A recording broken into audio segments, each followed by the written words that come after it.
नमस्कार साथियों, आज हम आपके सामने एक महाभारत से संबंधित छोटा सा वीडियो लेकर के आए हैं। महाभारत का युद्ध चल रहा था, तभी हनुमान जी कर्ण की परीक्षा लेने के लिए पहुंच जाते हैं। और महाभारत में रणभूमि थी, उसमें कर्ण की परीक्षा लेने के लिए हनुमान जी एक छोटा सा ब्राह्मण का रूप धारण करते हैं और कर्ण की परीक्षा लेते हैं। महाभारत का युद्ध एक ऐसा महासंग्राम जिसमें देवता भी अदृश्य होकर उतर आए थे। यह केवल पृथ्वी का युद्ध नहीं था, यह धर्म और अधर्म की अंतिम परीक्षा थी। और इसी युद्ध के मध्य एक रहस्यपूर्ण घटना घटित हुई, जब स्वयं हनुमान जी पवन पुत्र राम भक्त कर्ण की परीक्षा लेने आए। युद्ध से एक रात पहले की बात है, रात्रि का समय था। कर्ण एकांत में ध्यानमग्न बैठे थे। कर्ण अब कौरवों का सेनापति बन चुका था। अगली सुबह उसका सामना होना था अर्जुन से, उस अर्जुन से जिसे वो जीवन भर का प्रतिद्वंदी मानता आया था। परंतु आज कर्ण बेचैन था। अंतर मन में एक सवाल उथल पुथल मचा रहा था, क्या मैं धर्म के पक्ष में हूँ? क्या मेरी भक्ति सच्ची है? क्या भगवान मेरी परीक्षा लेंगे? तभी आकाश में एक तेज रोशनी फैलती है। कर्ण आश्चर्य से, यह कौन तेजस्वी पुरुष मेरी तरफ चला आ रहा है?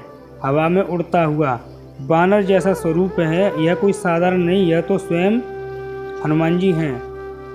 हनुमान जी का जैसे ही आगमन होता है, आकाश से तेज रोशनी के बीच हनुमान जी प्रकट होते हैं। उनका शरीर तेज से चमक रहा था। हनुमान जी कर्ण से कहते हैं, कर्ण, तुम सूर्य पुत्र हो, तुम वीर हो, परंतु क्या तुम धर्म का साथ दे रहे हो? क्या तुम उस राम का सेवक हो सकते हो जिनकी चरणों की धूल भी मुझे मुक्ति दे सकती है? इस प्रकार के वाक्य हनुमान जी कर्ण से कहते हैं। कर्ण विनम्रता से कहते हैं, हे पवन पुत्र, मेरा सौभाग्य है कि आप स्वयं मेरे समक्ष प्रकट हुए। मेरे जीवन में जो कुछ भी हुआ वह कर्तव्य और कृतज्ञता में बंधा था, पर मेरे मन में सदैव श्री राम के प्रति भक्ति रही है। इस प्रकार के वाक्य कर्ण हनुमान जी से कहते हैं। फिर हनुमान जी गंभीर स्वर में कहते हैं, तो सुनो कर्ण, मैं तुम्हारी परीक्षा लेने आया हूँ। यदि तुम सच्चे भक्त हो, यदि तुम्हारा बल सच्चा है, तो तुम मेरी पूंछ को हटा करके दिखाओ। हनुमान जी अपनी पूंछ जमीन पर लहरा कर रख देते हैं, जो पहाड़ जैसी भारी लगती है। कर्ण मुस्कुराते हुए कहते हैं, हे प्रभु, यह पूंछ तो हटाना बहुत सरल कार्य लगता है, मैं इसका प्रयास करता हूँ। कर्ण की पूंछ को उठाने की बार बार कोशिश करता है, पर असफल होता है। उसके माथे से पसीना बहने लगता है। इसी प्रकार एक बार बजरंगबली ने भीम का भी घमंड तोड़ा था। भीम भी बजरंगबली की पूंछ को नहीं उठा पाए थे।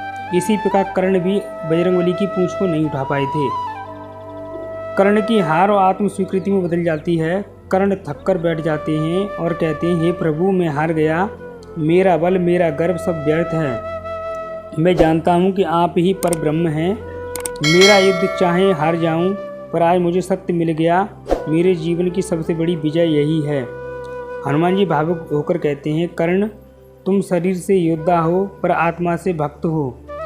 आज तुमने जिस विनम्रता से हार को स्वीकारा है, वही तेरा सबसे बड़ा बल है।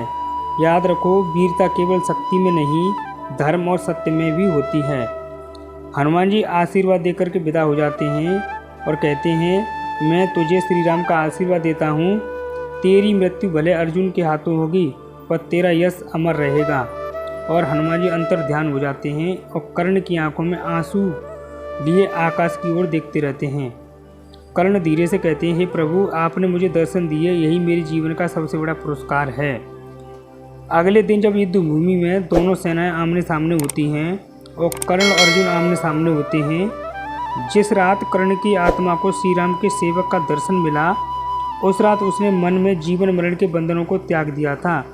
अब वह केवल योद्धा नहीं था, वो एक तपस्वी था, एक त्यागी था, एक सच्चा भक्त था, और यह उसकी अमरत्वता का वरदान बन गया था। महाभारत का युद्ध जोरों शोरों पर चल रहा था। कर्ण और अर्जुन का भयंकर महायुद्ध होता है, जिसमें जीत अर्जुन की होती है और कर्ण का वध हो जाता है।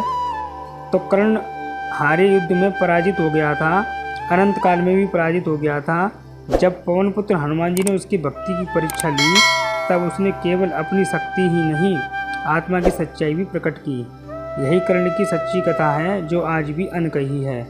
मित्रों, इस कहानी से हमें ये सीख मिलती है कि चाहे हम धर्म या अधर्म के पक्ष में हो, लेकिन हमें सत्यता का वरदान कभी नहीं छोड़ना चाहिए, हमें सदा सत्य पर ही टिके रहना चाहिए। Thank you, thanks for watching, धन्यवाद। चैनल पर पहली बार विजिट किया हो तो सब्सक्राइब जरूर कर लें। इसी प्रकार की सुंदर और मोटिवेशनल वीडियो आपके सामने हम रखते रहेंगे। धन्यवाद।